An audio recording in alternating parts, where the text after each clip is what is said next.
Let me read to you a passage from the 25th chapter of St. Matthew's Gospel, verses 34 to 40.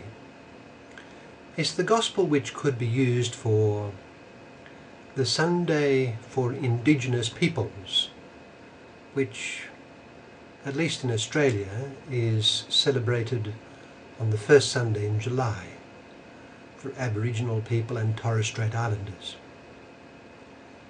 St. Matthew writes, Jesus said, "Then the King will say to those on his right, 'Come, you who are blessed by my Father, take your inheritance, the kingdom prepared for you since the creation of the world.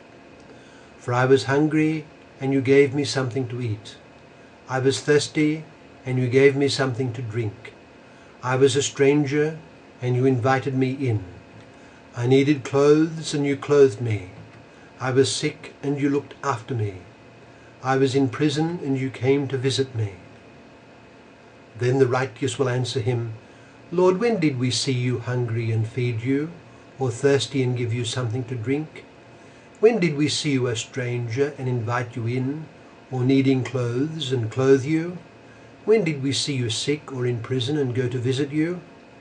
The King will reply, 'I tell you the truth, whatever you did for one of the least of these brothers of mine, you did for me.'" That's from Matthew chapter 25, verse 34 to 40. It reminds us of the importance of the least person.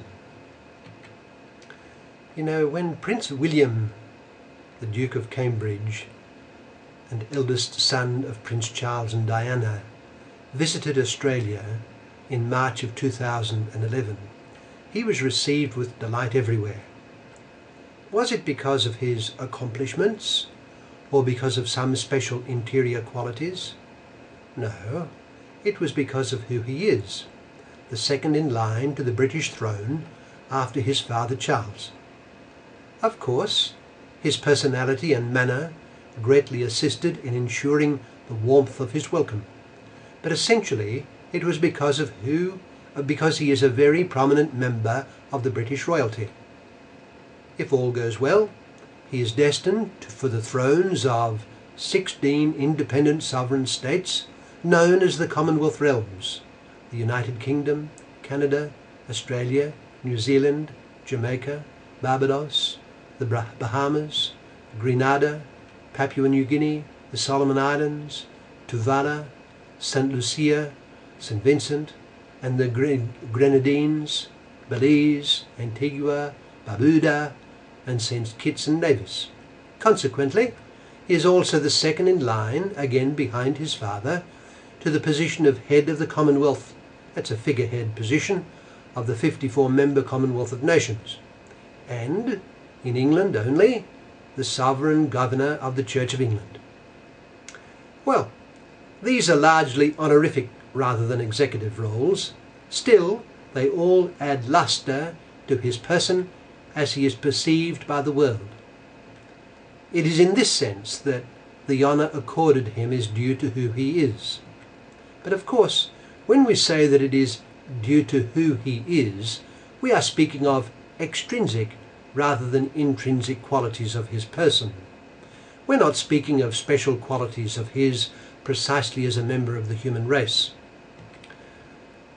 Now, the point of my mentioning him is to illustrate a serious defect of which we are liable in our perceptions of those who have little social status. While we readily honour, and with good reason, those who are accorded society's highest honours, we tend not to honour those without them. This, I think, is because we do not often think carefully or deeply. On the day of the Church's year, when we think of Indigenous peoples, we are invited to think of those Indigenous peoples, and especially those who are closest to us in our national and social life. Commonly, they do not possess social honours, and commonly they do not command the respect of society, at least in relation to individuals among them. Historically, they have been despised. Indigenous peoples have been dispossessed of their traditional lands, though having occupied them for centuries, perhaps even for millennia. A race superior in material resources, education and armaments have strode in and taken possession, thinking that the new lands are in effect deserted, and have pulverized the protests of the native peoples. Across the world, the collapse of native peoples before this unthinking or deliberate aggression has been a common phenomenon. That is to say, a massive injustice has been perpetrated, and the world has been gradually awakening to this sorry fact. The inherent dignity of the Indigenous person, despite his lack of extrinsic honours, is being rediscovered. The grandeur and age of his native culture is also being discovered, and this too assists in according to him the respect that is his due.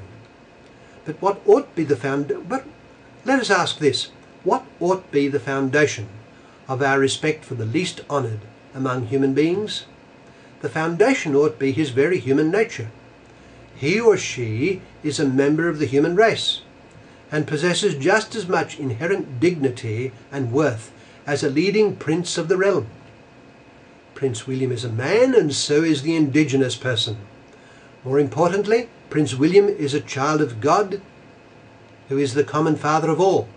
So is the Indigenous person, and so are all the poor and forgotten of the world.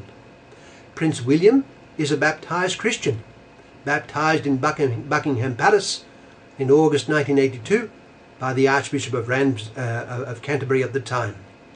So is the Indigenous person a Christian. He too, if he is a baptized member of Jesus Christ, with the seed of holiness within his immortal soul. I'm thinking of a fervent Catholic native New Guinea man whose love for Jesus Christ, for the Virgin Mary, for the Catholic Church, and for the good and holy life to which he is called is very great. I know him, and I am very impressed with him.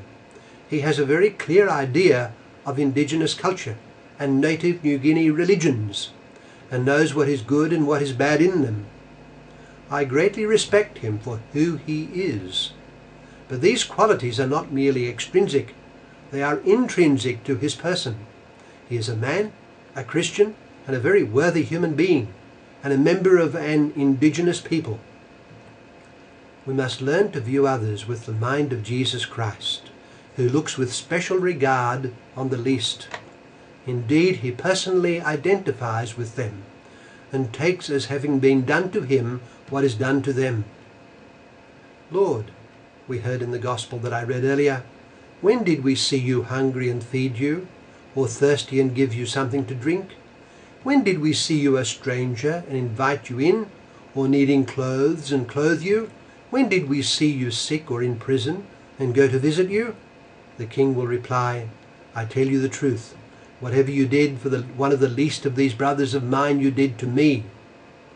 Matthew chapter 25, verse 34 to 40. Let Christ's teaching transform our attitude to the least in society.